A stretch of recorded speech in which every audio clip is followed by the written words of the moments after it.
Assalamualaikum warahmatullahi wabarakatuh. Selamat datang pada perkuliahan dasar-dasar manajemen. Pada pertemuan ini kita akan membahas mengenai perkembangan teori manajemen. Materi ini penting untuk dipahami karena menjadi dasar bagi kita dalam memahami bagaimana konsep dan praktik manajemen berkembang dari masa ke masa. Lalu rekan-rekan mahasiswa semua, melalui pembelajaran ini, mahasiswa diharapkan mampu menjelaskan berbagai aliran teori manajemen sesuai dengan sub CPMK 2 ya, memahami tokoh-tokoh yang berpengaruh serta menganalisis penerapan teori tersebut dalam organisasi modern khususnya lembaga pendidikan. Nah, diharapkan juga sebagaimana pertemuan ketiga ini ya, sesuai dengan sub CPMK 2, mahasiswa mampu menjelaskan dan membandingkan perkembangan teori manajemen dari pendekatan klasik, kemudian neoklasik, perilaku, sistem hingga kontingensi. Baik rekan-rekan mahasiswa, perhatikan ya, jika kita melihat sejarah peradaban manusia, berbagai bangunan megah seperti piramida Mesir, kemudian tembok besar Cina, maupun berbagai peninggalan kerajaan di Indonesia, ini menunjukkan bahwa ilmu manajemen sebenarnya telah dipraktekkan sejak zaman dulu.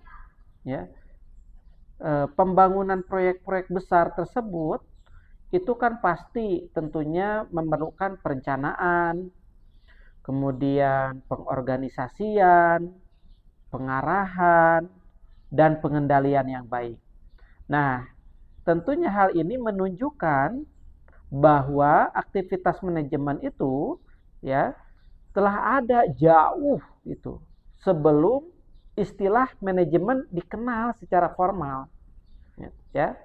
Nah, dengan demikian manajemen merupakan ilmu sekaligus praktik yang berkembang berdasarkan pengalaman manusia.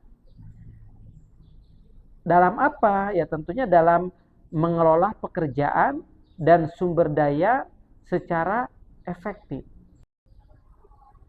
Nah, baik rekan-rekan mahasiswa, ya, sebelum kita mempelajari teori manajemen, kita perlu memahami terlebih dahulu apa yang dimaksud dengan teori. Ya. Nah, jadi rekan-rekan, teori ini merupakan sekumpulan konsep, prinsip, ya, dan penjelasan yang tersusun secara sistematis untuk menjelaskan suatu fenomena tertentu. Dalam konteks manajemen sendiri, ya, teori ini digunakan untuk memahami bagaimana organisasi bekerja, bagaimana pemimpin mengambil keputusan, serta bagaimana sumber daya dapat dikelola secara efektif untuk mencapai tujuan organisasi. Ya, karena organisasi itu selalu dipengaruhi oleh kondisi sosial, kemudian apalagi ekonomi, budaya, ya, dan perkembangan zaman, gitu. Maka teori manajemen juga itu terus mengalami perkembangan dari masa ke masa. Kemudian ya, teori ini memiliki beberapa manfaat penting dalam kehidupan organisasi. Ya. Yang pertama, teori membantu kita memahami berbagai peristiwa yang terjadi dalam organisasi secara lebih terstruktur. Kemudian yang kedua, ya, teori juga mempermudah komunikasi antara mempermudah komunikasi karena memberikan istilah dan konsep yang sama bagi para praktisi maupun akademisi. Dan yang ketiga, ya, teori mendorong kita untuk terus belajar dan mengembangkan cara berpikir yang lebih kritis tentunya. Nah, dalam dunia manajemen, teori ini menjadi kerangka kerja yang membantu para pemimpin untuk mengelola organisasi, membangun tim kerja, ya, meningkatkan motivasi karyawan, dan mencapai tujuan secara efektif. Nah, rekan-rekan, mari kita lihat, ya, ini gambaran evolusi teori manajemen, ya. Perkembangan teori manajemen ini dapat dibagi menjadi 3 periode utama. Periode pertama ini adalah aliran manajemen klasik yang berkembang sekitar tahun 1880 hingga 1930.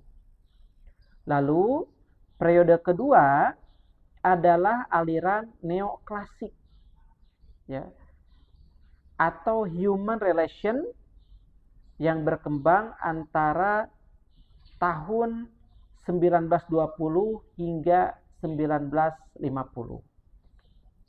Kemudian periode ketiga adalah tentunya aliran manajemen modern yang berkembang sejak tahun 1950 hingga sekarang, ya. Masing-masing aliran ini muncul sebagai respon terhadap tantangan organisasi pada zamannya dan tentunya memberikan kontribusi penting bagi perkembangan ilmu manajemen.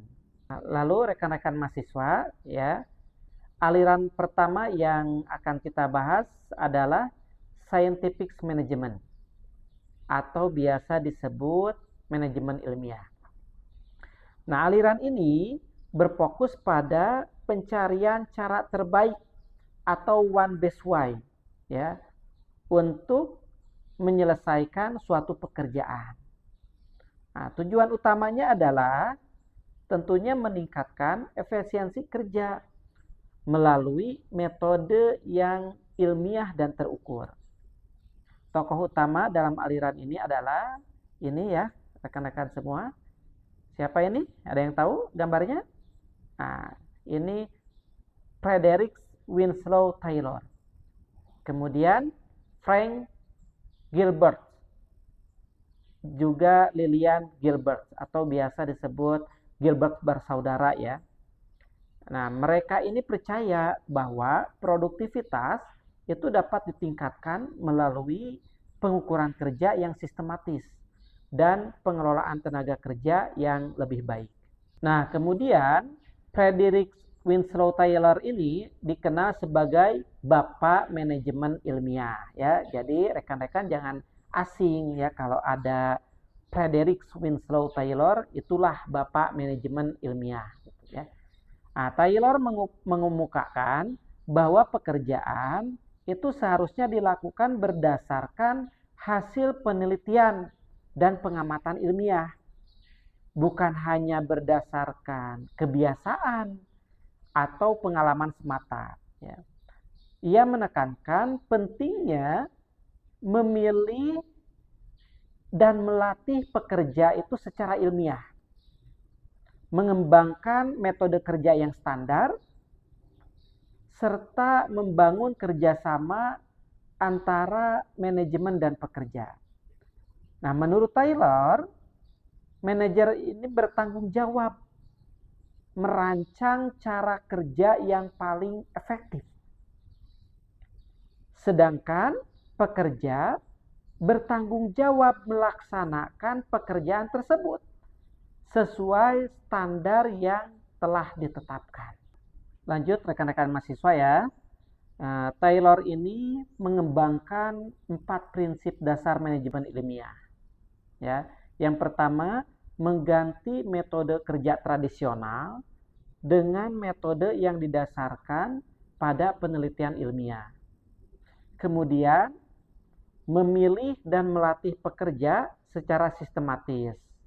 Lalu, menciptakan kerjasama yang harmonis antara manajemen dan pekerja. Dan yang keempat, ya, Taylor membagi tanggung jawab secara seimbang antara manajer dan pekerja. Nah, keempat prinsip ini menjadi fondasi penting dalam pengembangan manajemen modern. Lalu Henry L. Gann, ya, ini merupakan salah satu pengikut Taylor yang mengembangkan konsep insentif dan pengendalian pekerja. L. Gann berpendapat, ya, bahwa pekerja yang mampu menyelesaikan tugas dengan baik itu harus diberikan penghargaan. Misalnya bonus atau insentif, ya, itu. Nah, selain itu, Gann juga menciptakan bagan Gann atau Gantt chart, ya. Nah, yaitu alat yang digunakan untuk merencanakan dan memantau kemajuan pekerjaan. Nanti rekan-rekan bisa searching, ya, Gantt chart gitu, ya, atau bagan Gann. Nah, hingga saat ini, ya, Gantt chart ini masih banyak digunakan dalam manajemen proyek untuk mengatur jadwal kegiatan dan memonitor pencapaian target. Nah, mungkin nanti di akhir perkuliahan kita akan praktek, ya, membuat bagan Gantt chart. Selanjutnya Frank dan Lillian Gilbert, ya, ini mereka terkenal karena penelitian mereka tentang gerakan kerja dan efisiensi. Nah, mereka ini mempelajari bagaimana pekerja melakukan aktivitas sehari-hari dan berusaha menemukan gerakan yang paling sederhana gitu loh, serta paling efisien. Nah, ini kan bisa menghemat waktu, ya. Nah, tujuannya bukan hanya meningkatkan produktivitas, tetapi apa? Ini juga akan mengurangi kelelahan pekerja gitu. Nah, kontribusi mereka menunjukkan bahwa perhatian terhadap kesejahteraan pekerja ini dapat memberikan dampak positif terhadap kinerja organisasi. Nah, kemudian masih dalam teori manajemen klasik, ya, bagian yang kedua itu ada bureaucratic management, gitu kan. Max Weber ini mengembangkan teori birokrasi sebagai bentuk organisasi yang rasional dan efisien. Nah, menurut Weber, organisasi harus memiliki struktur yang jelas. Kemudian pembagian tugas yang tegas, ya, aturan formal, serta sistem wewenang yang terstruktur. Dalam organisasi birokrasi, setiap individu itu wajib mengetahui tugas, tanggung jawab, dan posisi masing-masing. Nah, evaluasi kinerja dilakukan berdasarkan kemampuan dan prestasi, bukan hubungan pribadi, ya. Nah, jadi konsep birokrasi ini masih banyak diterapkan, ya, dalam lembaga pemerintahan maupun institusi pendidikan.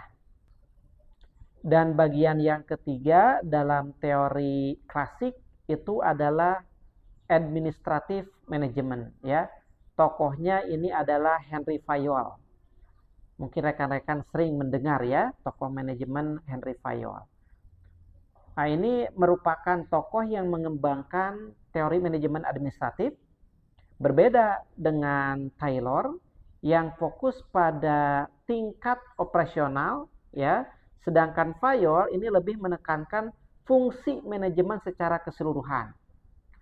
Ia mengembangkan 14 prinsip manajemen, nah, bisa rekan-rekan lihat, ya, yang menjadi pedoman bagi para manajer, ya, dalam mengelola organisasi secara efektif. Nah, prinsip-prinsip tersebut ini memberikan dasar bagi praktik manajemen modern hingga saat ini. Oke, sekarang kita lanjut ke teori manajemen neoklasik ya. Itu ada yang namanya aliran human relation. Ini muncul sebagai kritik terhadap pendekatan klasik yang tadi sudah dijelaskan ya, yang dianggap terlalu menekankan aspek teknis dan efisiensi kerja. Nah, maka aliran ini menyoroti pentingnya faktor manusia dalam organisasi. Nah, para ahli berpendapat bahwa produktivitas tidak hanya dipengaruhi oleh metode kerja ya, tetapi juga oleh motivasi, kemudian hubungan sosial, dan tentunya kepuasan kerja gitu ya. Kemudian tokoh penting dalam aliran ini salah satunya adalah Mary Parker Follett ya, dan Elton Mayo. Ya, bisa kita simak ya rekan-rekan mahasiswa. Jadi Mary Parker Follett ini menekankan pentingnya hubungan manusia dalam organisasi. Nah, menurutnya kelompok merupakan sarana bagi individu untuk menggabungkan berbagai kemampuan yang dimiliki sehingga menghasilkan kekuatan yang lebih besar. Nah, pemikiran Follett ini menjadi dasar ya berkembangnya teori perilaku organisasi dan kepemimpinan modern. Nah, kemudian ini yang Elton Mayo ya, ini terkenal melalui penelitian Hawthorne ya yang dilakukan di Amerika Serikat. Nah, penelitian ini menunjukkan bahwa perhatian manajemen terhadap pekerja itu dapat meningkatkan produktivitas. Jadi Mayo menemukan bahwa faktor sosial, hubungan antar pegawai, dan keberadaan kelompok ini memiliki pengaruh yang sangat besar terhadap semangat kerja. Nah, maka temuan ini memperkuat pandangan bahwa manusia bukan sekedar alat produksi, tetapi individu yang memiliki kebutuhan sosial dan psikologis. Nah, lalu bagian kedua di dalam teori neoklasikal ya, itu ada yang namanya aliran behavioral management ya, atau kita menyebutnya manajemen perilaku. Ini berfokus pada pemahaman perilaku manusia dalam organisasi ya. Aliran ini mempelajari motivasi, kemudian kepemimpinan, komunikasi, serta faktor-faktor psikologis yang memengaruhi kinerja individu. Nah, tokoh-tokoh yang terkenal dalam aliran ini antara lain Abraham Maslow dan Douglas McGregor ya. Nah, pendekatan ini membantu organisasi memahami bagaimana cara memotivasi dan mengembangkan sumber daya manusia secara efektif. Oke, rekan-rekan bisa kita lihat pada slide ya, terkait dengan teori kebutuhan Maslow. Ya, jadi ini Maslow ini mengembangkan teori hierarki kebutuhan manusia. Jadi menurut Maslow, manusia ini memiliki 5 tingkat kebutuhan ya. Kebutuhan fisiologis, keamanan, sosial ya, kebutuhan penghargaan, dan kebutuhan aktualisasi diri. Jadi kebutuhan pada tingkat yang lebih rendah ya, ini harus dipenuhi terlebih dahulu sebelum seseorang terdorong untuk memenuhi kebutuhan yang lebih tinggi.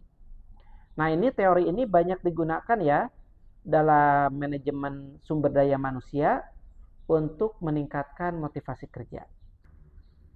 Nah, lanjut yang terakhir nih, teori manajemen terakhir, tentunya manajemen modern ya. Nah, ini memandang organisasi sebagai sistem yang kompleks dan dinamis kalau modern itu ya. Pendekatan ini menekankan bahwa tidak ada satu cara terbaik yang dapat diterapkan untuk sebuah organisasi. Ya, jadi pengambilan keputusan itu harus mempertimbangkan berbagai faktor lingkungan, kemudian teknologi, budaya organisasi, serta karakteristik sumber daya manusia. Nah, karena itu manajemen modern ini lebih fleksibel dibandingkan dengan pendekatan sebelumnya. Nah, rekan-rekan ya, di dalam teori manajemen modern ini ada dua pendekatan. Yang pertama pendekatan sistem, kemudian kontingensi ya. Nah, di dalam pendekatan sistem ini memandang organisasi sebagai satu kesatuan yang terdiri atas berbagai bagian yang saling berhubungan. Setiap bagian itu memiliki fungsi tertentu, tetapi semuanya bekerja sama untuk mencapai tujuan organisasi. Nah, jika satu bagian mengalami masalah, maka bagian lain juga dapat terkena dampaknya. Gitu. Di dalam lembaga pendidikan misalnya, keberhasilan sekolah itu tidak hanya bergantung pada kepala sekolah, tetapi juga apa? Guru, tenaga kependidikan, siswa, orang tua, dan lingkungan sekitar. Lalu yang terakhir ya, pendekatan kontingensi. Nah, pendekatan kontingensi ini atau biasa disebut situasional ya, menyatakan bahwa tidak ada satu teknik manajemen yang paling baik untuk semua situasi.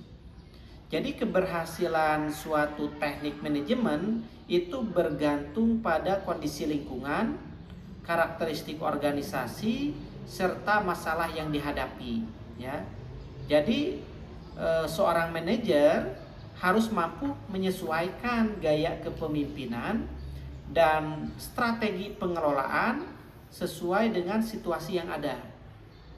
Kemampuan beradaptasi ini menjadi kunci keberhasilan dalam menghadapi perubahan dan ketidakpastian lingkungan. Baik rekan-rekan semua ya, alhamdulillah nih sudah selesai ya slide-nya. Sebagai penutup, perkembangan teori manajemen itu menunjukkan bahwa ilmu manajemen terus mengalami evolusi. Mulai dari pendekatan klasik yang menekankan efisiensi, berkembang ke pendekatan hubungan manusia yang menekankan aspek sosial, hingga pendekatan modern yang melihat organisasi sebagai sistem yang dinamis dan situasional ya. Nah, pemahaman terhadap berbagai teori ini akan membantu kita memilih pendekatan manajemen yang tepat sesuai kebutuhan organisasi, khususnya dalam pengelolaan lembaga pendidikan Islam. Itu ya rekan-rekan ya, bisa dipahami semuanya ya. Terima kasih atas perhatiannya. Wassalamualaikum warahmatullahi wabarakatuh.